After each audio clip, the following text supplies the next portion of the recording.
suis à Conakry à l'hôpital. C'est cette maman qui vient en train de me saluer. Mais je vois en elle qu'elle a les larmes aux yeux. Mais je ne sais pas peut-être ce qu'elle a. Ensemble, on va l'écouter, hein, s'il vous plaît. Regarde. Comment on l'a écouté?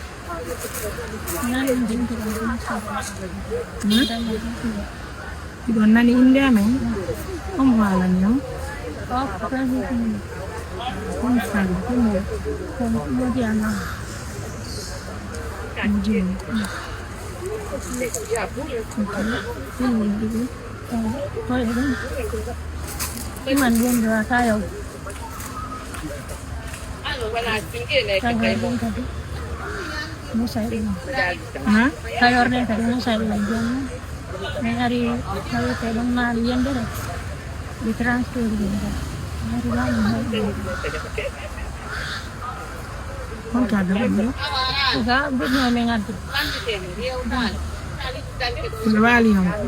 Bevali 4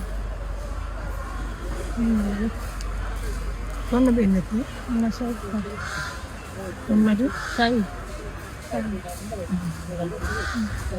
Come non lo vedi? Sono anche io non andiamo. Sai anche di noi. Guarda, la tappo sono guarda. Ballo caduta. Una di gialla dai. Io non con l'attano mio.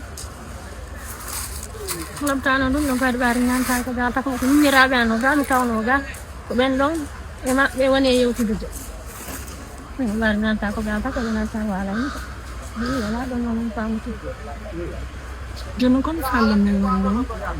ken ko walo walo e mo walo wali sa jon dara sai mala le ke woto ga ma pa bo don sai mala ka di ko ma ta rawo ni ba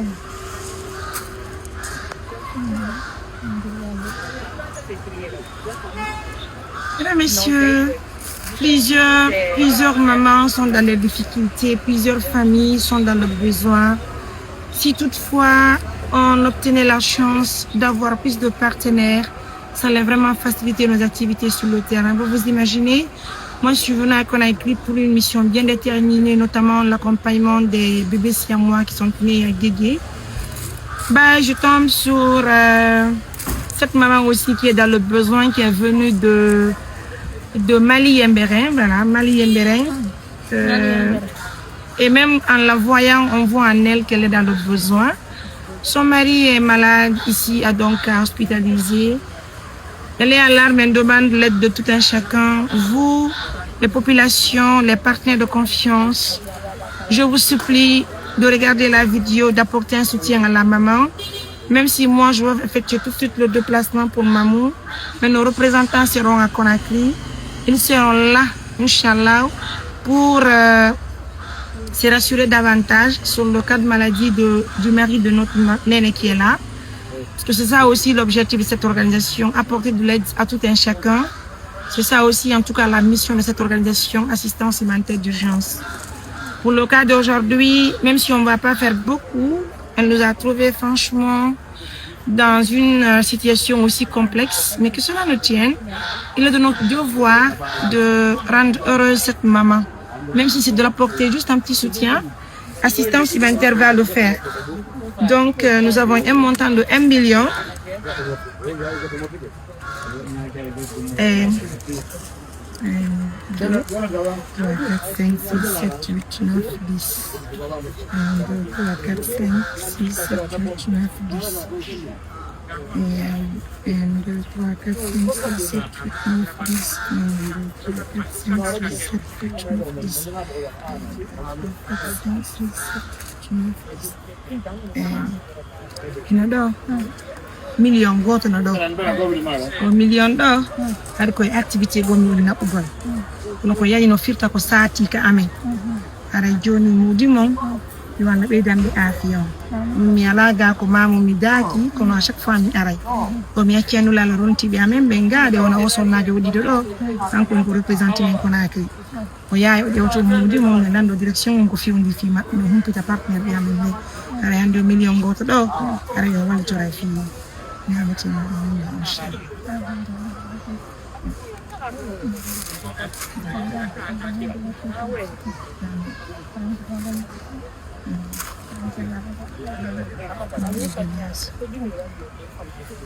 Jangan darpa ya, dokter baru hari gila canggih begini dia jam. Ini bertransfer ada nuki, jangan anda kuat. Fue un giorno un aeroport ono yeɗo ɗo mbiya o hempito bir ko mi wata wadde kon inchallah mi wawa wadde na aray ko ɗon wulli ni andite ɗiɗi fof ko muɗi Allah woɓɓe no nawnude ɓe yi ñoora go wolede porte par contre woɓɓe no gaade ɓe heɓata tawi koko ñawdora ɗiɗi ɗin ko muɗi Allah on tini menen kadi haray ko annuyemi woni hollugol naati miɗen jogiti goɗɗum kono so tawi woni haray jamaji no wolorma bangiji ko noton haray ko batte ɗum ɗum woni e gollugol nane Allah ɓeydo afiya on ala ko yo muño wakkilo ɗon ko ɗon haali kawnugol jamaji ɗum haran wollaade nane on jaaɓi haran wollaali on on nani on jaɓɓoto nan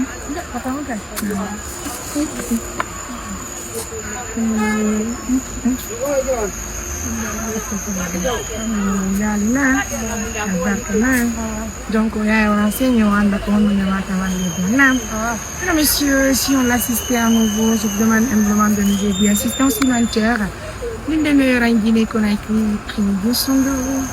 Merci.